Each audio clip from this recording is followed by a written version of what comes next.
Silicon Valley startups are wrapped in a kind of mystique that gets better with the telling. Unless, of course, you're actually running one of those startups. Then things look a bit different. You're not living the dream. You're trying to survive heartbreak, near misses, and boardroom crises, and yes, occasionally a big win. I'm Jane Singer, and welcome back to A Seat at the Table, where we take a look at what's working, what's not, and best practices for moving forward in a competitive market. For nearly 3 decades, Mike Grossman has been at the center of the world's most mythologized innovation hub. He has raised millions, managed boardroom crises, built great teams, and navigated moments when everything seemed one bad quarter away from collapse. In this episode of A Seat at the Table, we'll be discussing what it's like when the concept of failure is a constant operating condition, not a learning moment or an inspirational anecdote. A career in the in-between. Most founders don't actually fail spectacularly or succeed wildly, they hover in between for years. And why sound ideas, strong effort, and execution don't always guarantee success. So let's sit down with Mike and find out what it's really like running a Silicon Valley startup. Mike, thank you so much for joining us here on A Seat at the Table. I think what you talk about is really interesting, and I think a lot of people who are listening to this in 176 countries and territories probably have at least one thing in common, and that's that there's an awful lot of, you might say, misunderstanding or hype around what it's actually like to be in Silicon Valley with startups and that entire culture that has been so, you may say, stylized. And I think it's really wonderful to be able to talk to you and go backstage a bit. Well, it's a pleasure to be here, Jane. Thank you very much. So if you don't mind, I think what we'll do is we'll start by talking about the fact that, and this ties in with the name of your new book, the concept of failure, right? You say that failure is a constant operating condition, right? Not a learning Yes. moment, right, or an inspirational anecdote. Um, Tell me about your views around that. I think this is quite interesting. Well, with specific respect to Silicon Valley, there's this mythology that I think is covered in the media and social media about these companies that are transformative and huge and enormously successful. But that's not really what the Silicon Valley experience is for the vast majority of people, including myself. Okay, And the reality is that when you try to start a entrepreneurial technology company, the odds are heavily stacked against you. And the reality is that even the companies that end up with some measure of success fail frequently along the way. And it's often in a random sequence, as in right. sometimes you'll have a good day and sometimes you'll have a bad day, or you'll have a good month or a bad month. Often the downs are greater than the ups, I would say, for many years. It's just inherent to the experience. And it's not at all what I was expecting when I first got into it, but it's not easy. Absolutely. I think you're right. There is this tremendous mythology. There's, what I might call the made for TV version, Yeah. right? Where everything's difficult, but then suddenly things explode and, you have this multi-billion dollar IPO and everything is Yeah. just, it does sound very glamorous. It sounds glamorous. Living it is often exciting and it can be fun, but it's the glamorous isn't the right word for it. And very often the unexpected happens. I mean, I was running one of the 6 companies that I've run where we had been dealing with a lot of adversity, and we finally broke through, started making significant progress. And at just that moment, Congress passed a law, legislated our business model out of existence, and the business more or less failed at that point. We sold, but for Oh very my little. God. But I've had the inverse experience too, a business that went through a lot of adversity, started doing well, then at the moment of IPO, dealt Right. with a lot of adversity thanks to COVID. And then in the end, we ended up getting acquired for much more than I could have really realistically expected. So it's a very strange career path ultimately. And I'm glad I've taken it, but it's very unpredictable, and the mythology is really not true at all. Interesting. Now, you talk about that it's for most founders, right? It's not really that you fail spectacularly, right? Or you succeed wildly, that you're usually hovering in between for years. Yeah. What's that like? It's very challenging mentally and Yeah. emotionally because it's exactly what you just described. It's you're bouncing between success and failure and within some sort of spectrum, I would say. And it takes a real emotional toll Yeah. because you deal with this not just for days and weeks and months, but often for many years. And what I've learned is to not get too high when things are going well and to not get too low when things are going poorly.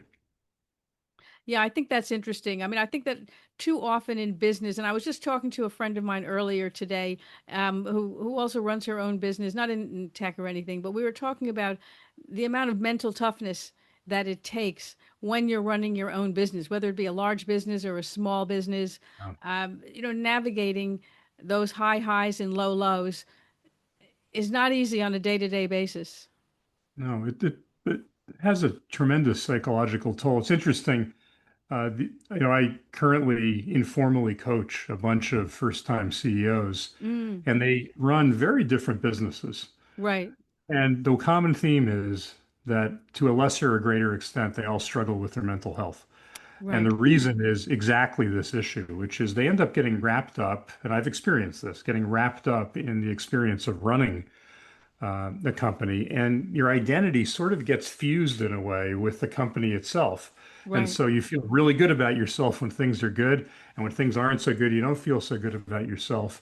And you end up very preoccupied with the outcome and end up not really enjoying the journey. yeah, And the irony in all that is I think that if you spend more time focused on the input mm. and trying to embrace the journey, the outcome ends up being better in the end. But that's something that took many years for me to learn. Yeah, I think that's a really good point.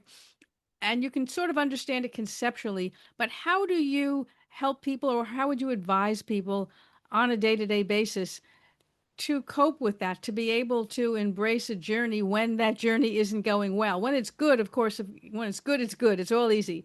But when it's bad, what do you coach people? What do you advise I, people to do? I, First of all, I encourage people to be optimistic when things aren't necessarily going very well, because in my experience, things move in both directions. In other words, Right, when things are good, you can anticipate that you're going to have adversity ahead. But at the same time, if you're really determined and you work hard and you're adaptable, there's a pretty good chance that even if things are bad, you'll figure out a way to make things better. right, And I've seen that film, so to speak, over and right. over again, not just in my life, but in the lives of other people who are running companies. And the second thing is, I mentioned a moment ago this distinction between input and outcome. And I really encourage people to try to focus on controlling what you can control. That's where the attention should Mm, be given. So you can control how good of a job you do. You can control who you work with, yeah, how you treat customers. You can't control the outcome. There are too many factors that happen by themselves. And to try very hard to just focus on what you can actually do yourself. It's hard to do. It took me many years to kind of get good at that, but it's liberating to the extent that you can kind of approach things that way. You or me, we're not the business. There's a distinction there, and while it's hard to sometimes separate the two, it's important to do so. yeah, I think that's really a good point, and it is difficult sometimes to differentiate your personal worth with how successful a business that you're running Yeah. is. It's easy to understand why people say, well, if the business isn't doing well, I'm a failure, as opposed Yes. to it may be other things. I mean, sometimes it is your fault, right? If you aren't doing the right Sure. job or, you're making bad decisions, but oftentimes it's not the case. It's just a phase that you have to plow through. But how is it that you can keep going when not only do you have to deal with that, but the fact that if you are in a dip, and especially now when VC funding is more difficult to get, and you know what I mean, you're heading to a brick wall.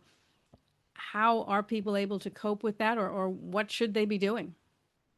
I mean, you have to try to run these businesses as leanly as you can.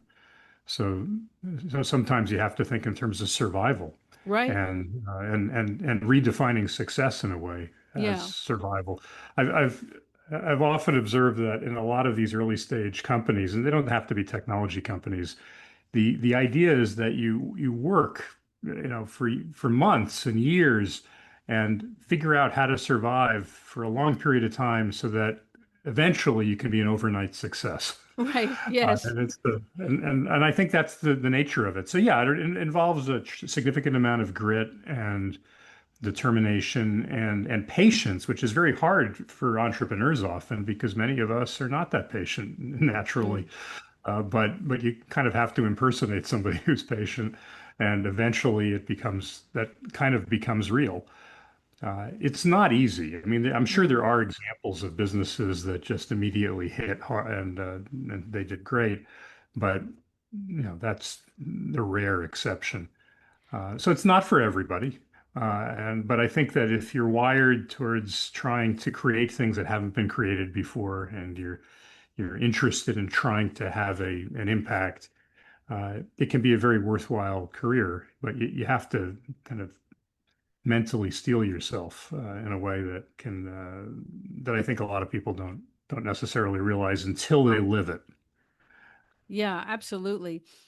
I mean, how much do you think of the success of people who have succeeded is they had a brilliant idea and they executed it masterfully? And how much is it that they've had the mental toughness to just keep on keeping on? I think that a very large percentage of it is mental toughness. And I would go further. I think a very large percentage of it is luck, Yeah, which okay, is something that I interesting. talk about in the book. Right. Uh, Yeah, tell me about that. I think that a lot of people think that there's the story of a lot of these companies is look how successful they are. The person leading them is brilliant, Right. and it's probably true to a meaningful extent. But the reason they succeeded in such a big way is also the fact that timing was right and they Mm, got lucky. yes. And I've lived this because I've had situations where bad luck has struck, and I've also had situations where good luck has struck. I've been in, I had one company that I thought was going to be worth hundreds of millions of dollars. This is the one I was referring to before. Right. Congress passed the law, and it was worth very, very little at the end. Mm. I had another situation, a company that looked like it was going to be worth relatively little, and it ended up being worth many hundreds of millions of dollars at the end. And I don't, but here's the sort of fundamental thing is I don't think that I did such a better job in the second company, or the team was so much better in the second company than the first company. It was just that the kind of confluence of factors worked out better in one case than the other.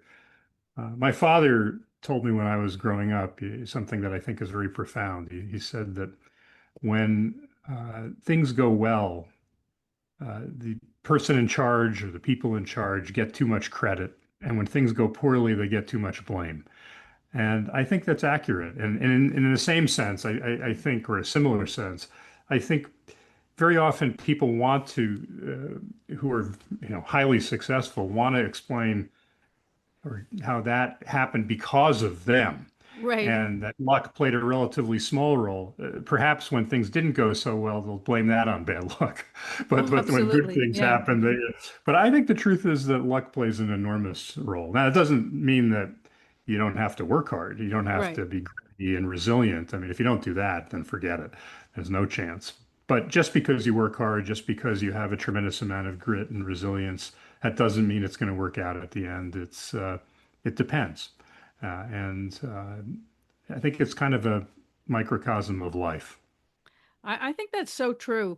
And like you say, you don't want to blame everything on luck and make people feel that there's nothing on their side that they can contribute to make things better and that hard work doesn't really matter. Either you're lucky or you're not. But like you said, sometimes there are things circumstantially that work for you or against you, like a pandemic, right? Or an oil shock or any number of Yeah, things that, hurt some people and tremendously boosted others. I think that's right. And I think the truth is that most of the people in Silicon Valley and elsewhere who have ended up being most successful uh, have had a lot of patches where things haven't gone well. For sure. But they work through it. And maybe it's their next company, or maybe it's a reinvention of the current company, but they just keep moving forward. They keep adapting. They keep adjusting. They keep trying, and they don't give up.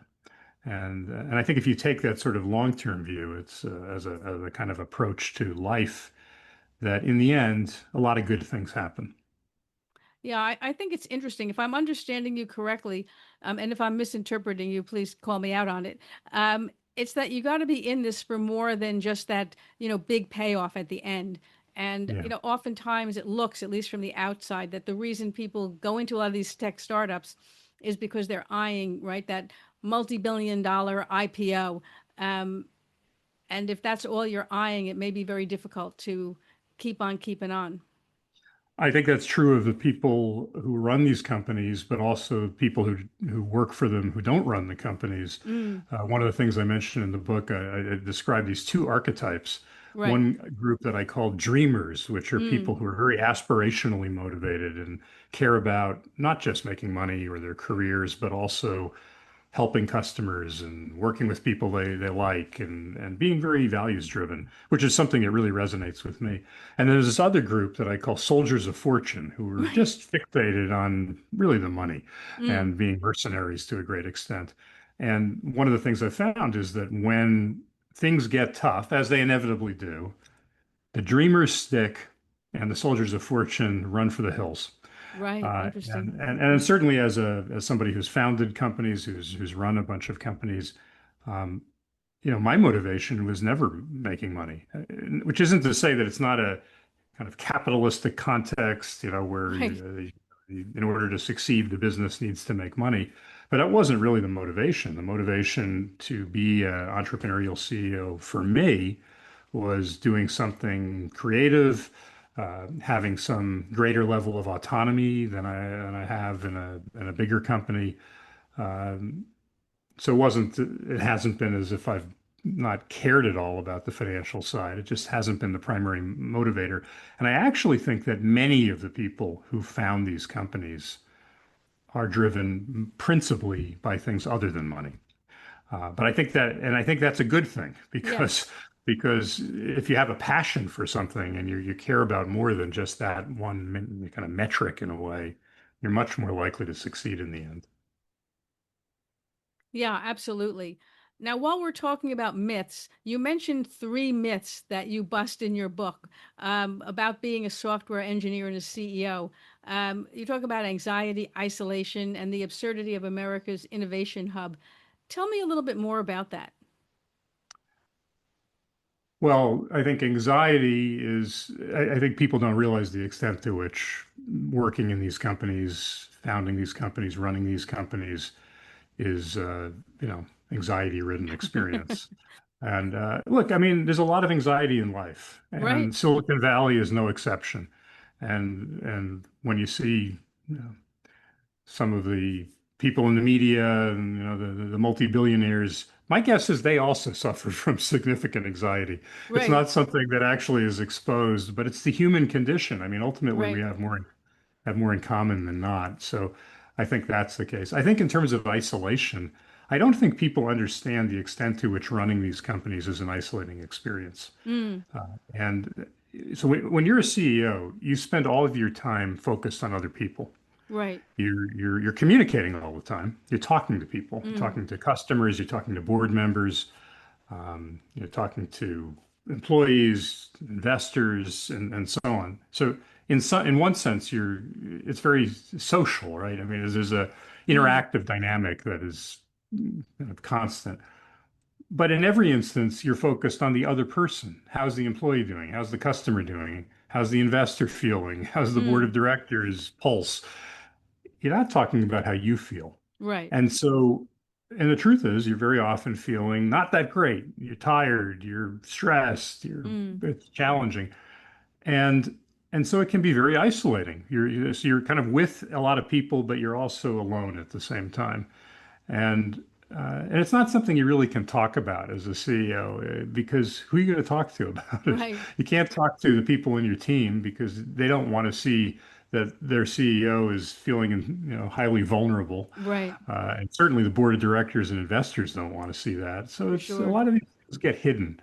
what was the third thing that you referenced? So Yeah, I mean, before we move on innovation. to the third thing, I think Yeah. it's interesting because the picture that's painted, right? Again, the made for TV version, right? The Hollywood version is that when you're, the CEO or the founder of these tech startups, you're surrounded by other guys like you, right? Who are, really on their game, and you've got this sort of camaraderie, and you're all, working together to not a whole team, but maybe it's just like one or two other people with you, right?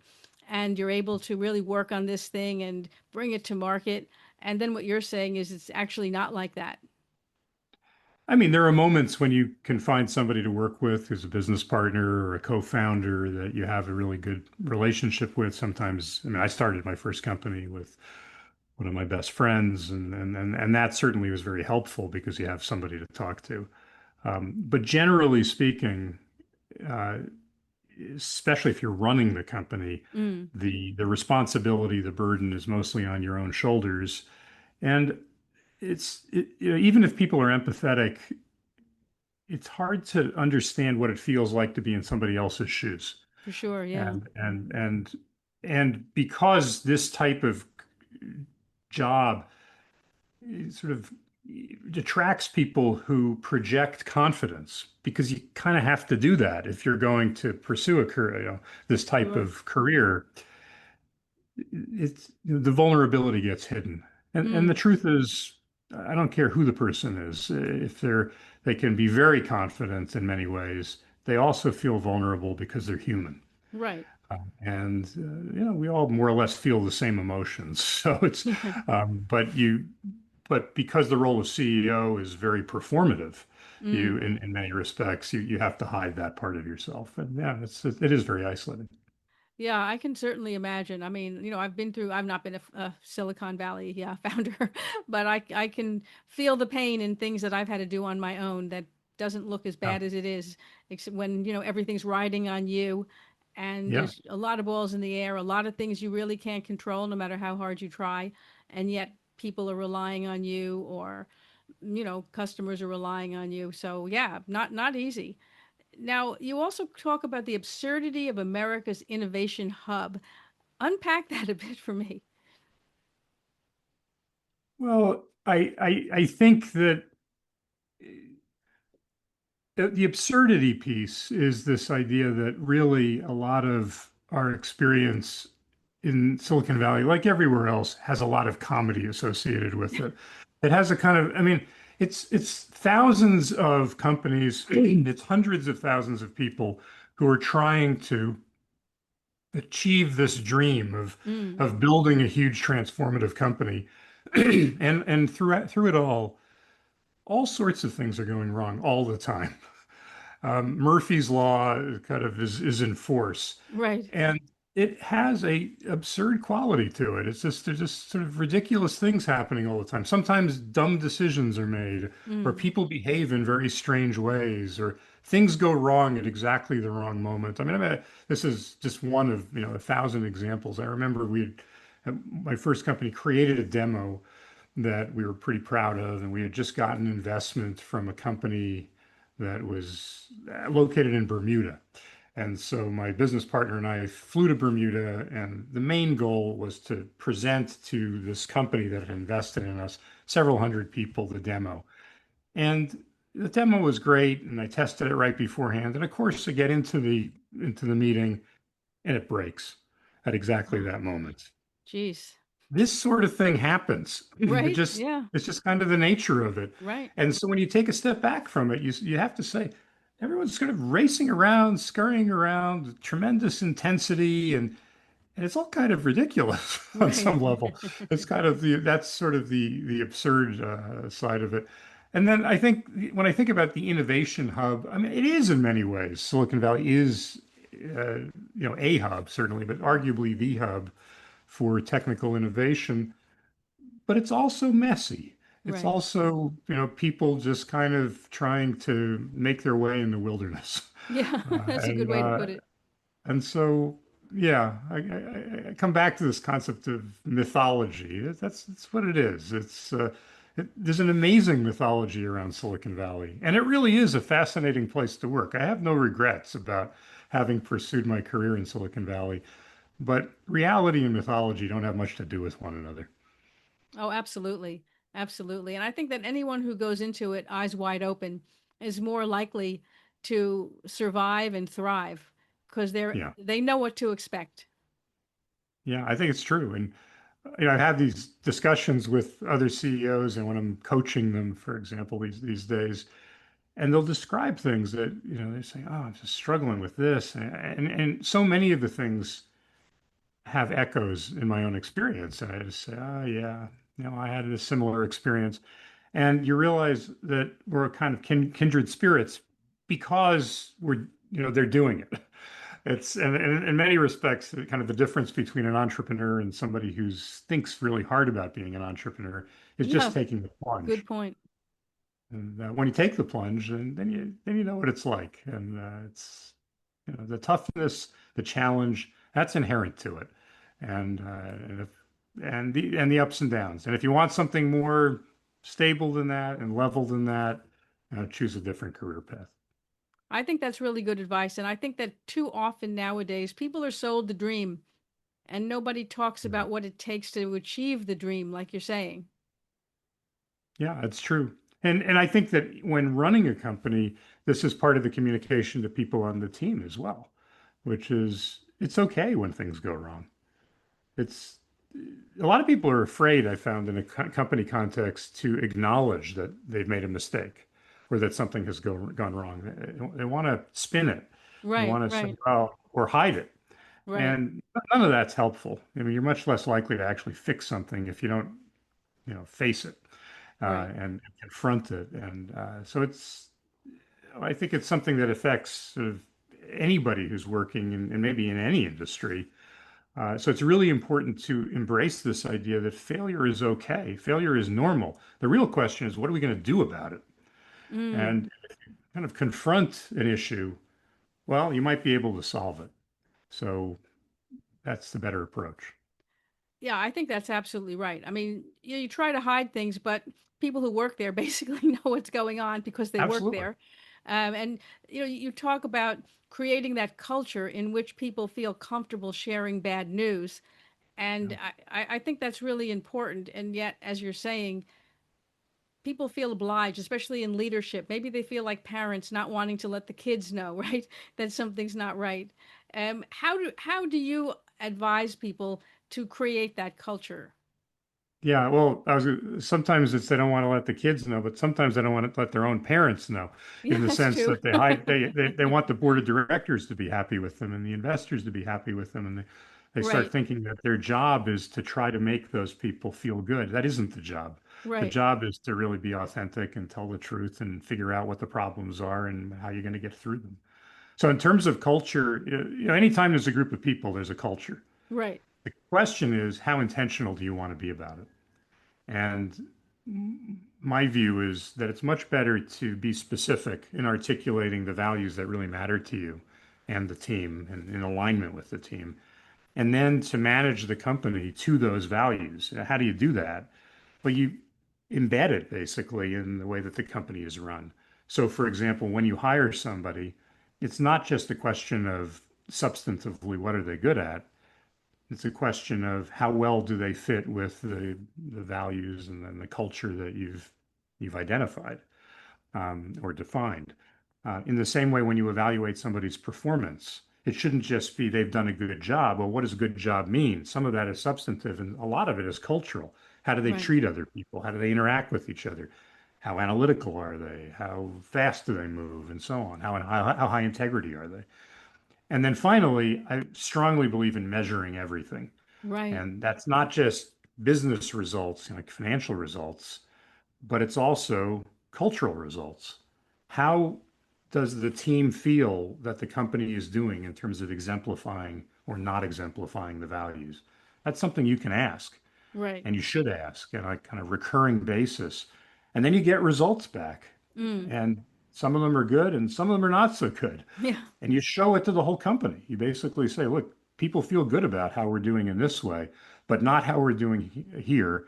And so we're going to try to do something about it. Here's the action plan to try to improve in that area. And I think if you approach cultural management in that sort of focused and rigorous way, you're much more likely to build an organization that people are really excited about, Mm. and where values actually mean something and they're not just rhetoric.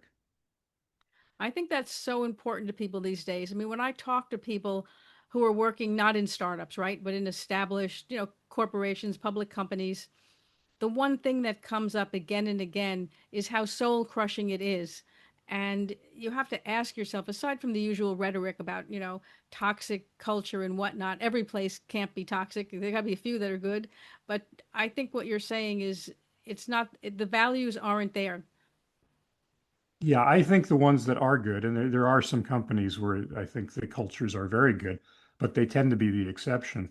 I Right. think where they are good, they're not good by accident. They're Yeah. good by intention. I think it's because there are people in the company and almost certainly the CEO who genuinely care about having a great culture Mm. and making sure that the words are not just words, that they actually are lived.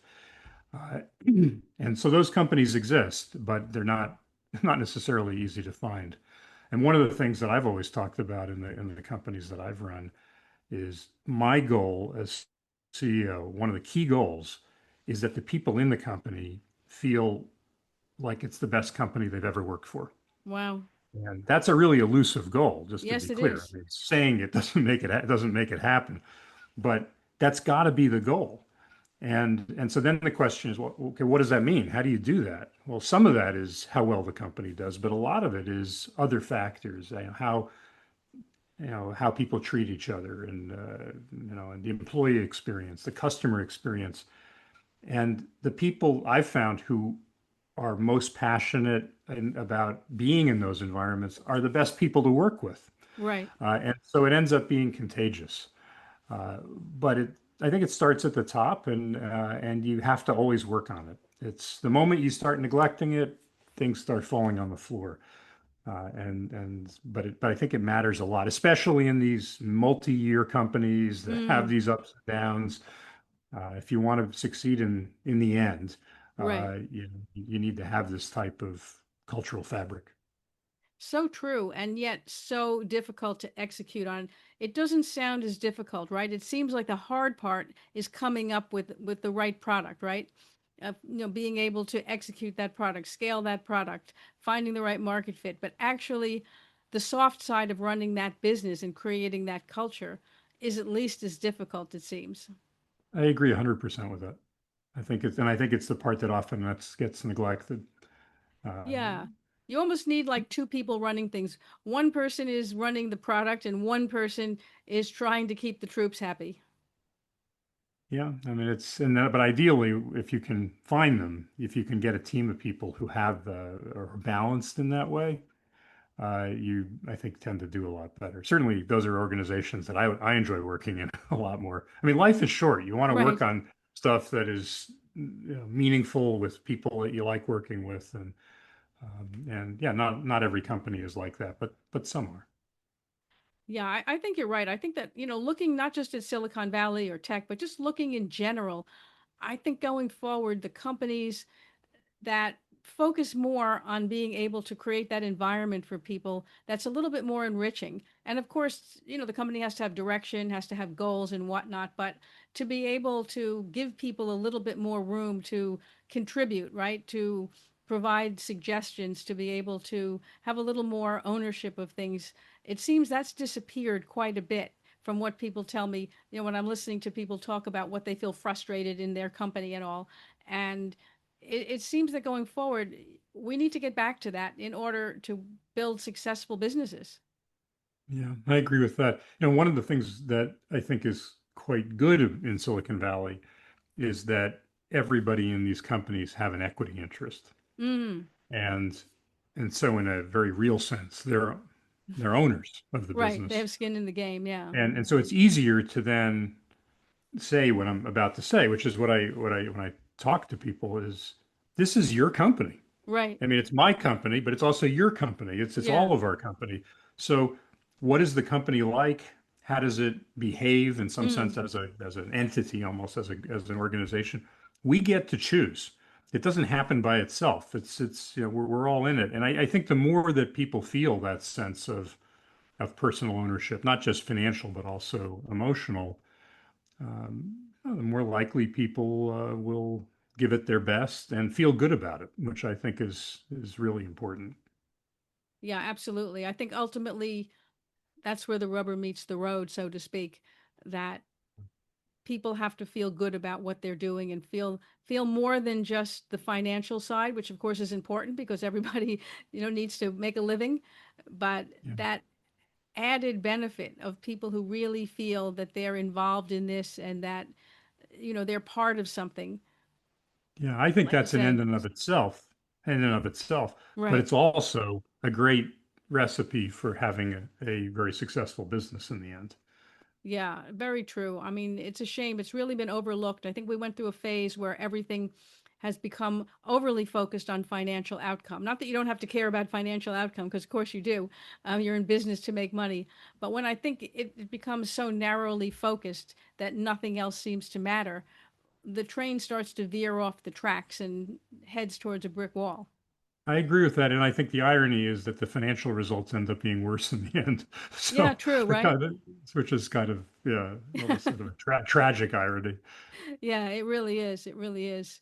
Well, Mike, thank you so much for sharing so many fantastic insights. I mean, I know this episode is just going to be listened to again and again by the people in my audience. So I really appreciate your joining us and just sharing so many fantastic thoughts and busting myths and giving us guidance. Thank you, Jane, so much. I thoroughly enjoyed the conversation. Thanks for being with us here today on A Seat at the Table. If you'd like to see some of the other episodes, head on over to our podcast website at seat.fm. That's SEAT.fm. There's also a link here in the show notes. And if you're thinking that you'd like to be a guest on the show, you'll find information on how to apply there as well. Thanks again for joining us. I'm Jane Singer, and I will see you in the next episode.